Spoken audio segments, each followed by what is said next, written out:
Okay, this one's from None. None Uh, yet. No, nay. No, nay. Yeah. Uh, throughout my life doing tasks I don't want to. Throughout my life doing tasks I don't want to do have given me anxiety. I'm not sure what the cause is. I don't think it's the fear of failure, but it's causing me to either procrastinate or not complete them at all.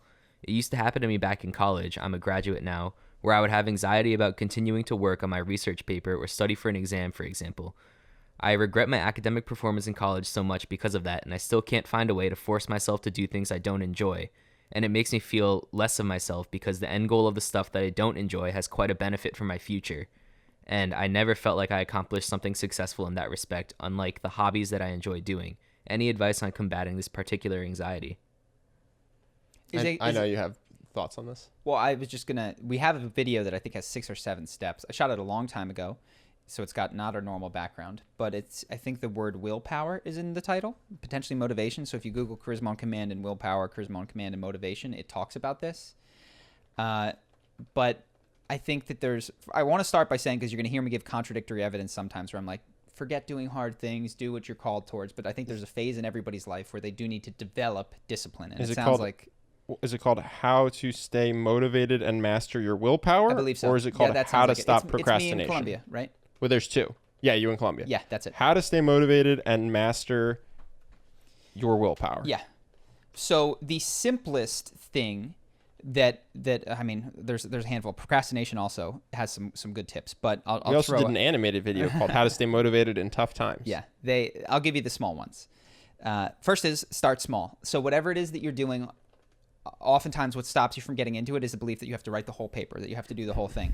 So what you want to do is set small goals. If it's a paper that you need to write or a beginning thing, you're going to only read 4 pages today. And if you read 4 and you stop, that is completely acceptable. Oftentimes your momentum will carry you. So you write just the first paragraph of your introduction for a paper. Oftentimes that momentum will take you somewhere into the body of the text. That's the first thing. Second thing is to put something that you really like on the other side of doing this.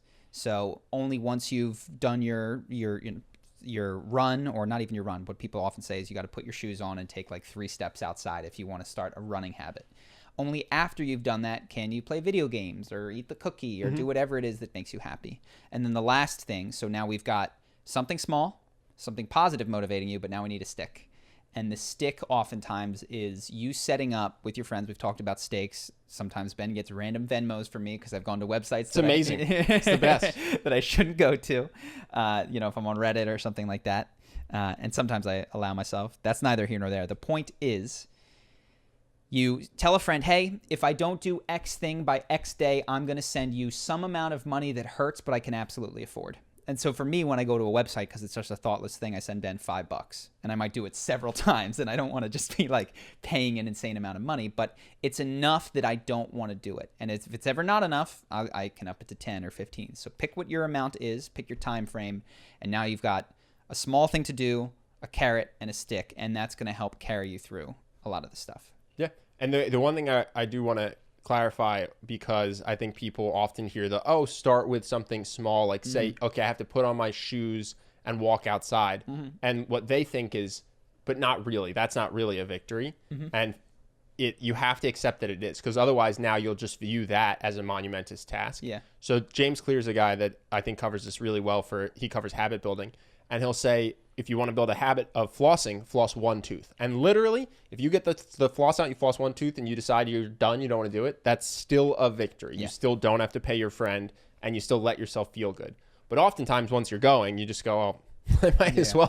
I'm already here. And so that's the magic that you're talking about, where you say you're going to write the intro, but you actually end up writing a full page. Yeah. But you have to on the days where you just feel like absolute crap, and you just put your gym shoes on and walk outside and then walk back inside, tell yourself that you've had a victory if that's your small goal. The last thing that might have been implicit in everything that I said is that you may not be chunking out these projects. So you talked about your studies and my studies are failing. You might not have gone, what is required of me concretely to improve this? And if you're like, I have to get better grades, that's a very difficult, inactionable thing to do. Can be overwhelming. And where do I begin? But if you spend the time, and the first day is, I need to break down just write down 4 different elements of concrete actions I can take to improve my grades. And it might be 20 minutes of studying a day. And you just write these down. That's day 1, is come up with the buckets of things to do. that's going to help you move forward rather than something amorphous like lose weight, get better grades, be a better friend, whatever it is. No, our friend Zach Obrant, shout out to Zach. He runs Scribe with Tucker Max. He's awesome. When I first started this business, I was so overwhelmed because there are infinite things you can do to make your business successful. And at the time we started it, we were making no money. So it was there was a lot of pain there. And I was very overwhelmed and stressed. And he had a great thing, which said, just write down all the things you could do for your business, pick the most important one, then break that down into 90-minute chunks and do 2 of them in a day. It's literally 3 hours of work. Mm-hmm. He said, then you're done. So you might think, oh my God, I have to do all this stuff. It's like, no. Write it all down, then pick one thing. And that's where I would have stopped. I would have been like, okay, I have to do that one thing. I have to make a video. He goes, nope. What can you do in 90 minutes? Mm-hmm. Oh, I can write a very sloppy outline. Okay, there you go. Do that. Okay, well, now I have to refine the outline because it looks terrible. It took me 90 minutes. Okay, there's your second task. Now you're done. Go outside. Get on the beach. And that was really, really helpful for me. If you work in those chunks concentrated, you'll be shocked. You are more effective than 80 or 90% of people doing work. Now, there are people out there, the Elon Musks, that are just 12 hours a day. But for most people, the fact that you're not checking Instagram, you go airplane mode face down, no other tabs, no going to Reddit, and you'd be amazed how ineffective you have been when you're working for 15 minutes and you get bored and you go check ESPN. It's like, that was hard, man. Those 90-minute, I never did 90 minutes focused because it's genuinely so hard. I could do 25 minutes max. Do you want to talk about, though, how sometimes it's worth reorienting to doing things you do like? So this is the second piece, which is I don't think that you're quite there yet, and it's a different phase of everybody's life, but I have other friends who are, have like, well, I've gotten this to work, but I need to take my business to the next level, and I'm having a hard time. And often that's not what they say. They've built that habit, so they unthinkingly plug away. And at some point in your life, it becomes, why am I fighting so hard? Like, why can't I move my career, my friends towards things that I am a higher degree pulled towards rather than forcing myself to do? Even if you're in college, though, I would say. You can study something that you actually like. You studied philosophy and crushed it, right? Yeah. Straight A's because you loved it. If I made you be a statistics major, I don't think your grades would have been as good. Yeah. For me, the thing is, I'm more of a grinder. You're more creative, right? I like numbers. And so I was able to go to finance and do well because I, weirdly enough, can find enjoyment in math. But for you, you could crush, summa cum laude philosophy, and I could force you into a different major, and you could try so hard with effort and not do nearly as well. So I think even at 19, it's worth asking, what do I like?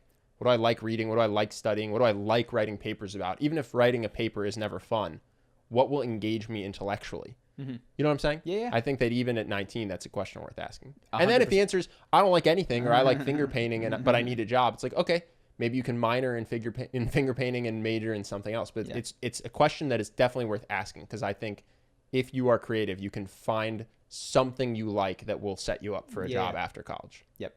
And oftentimes, we're just going too much on this.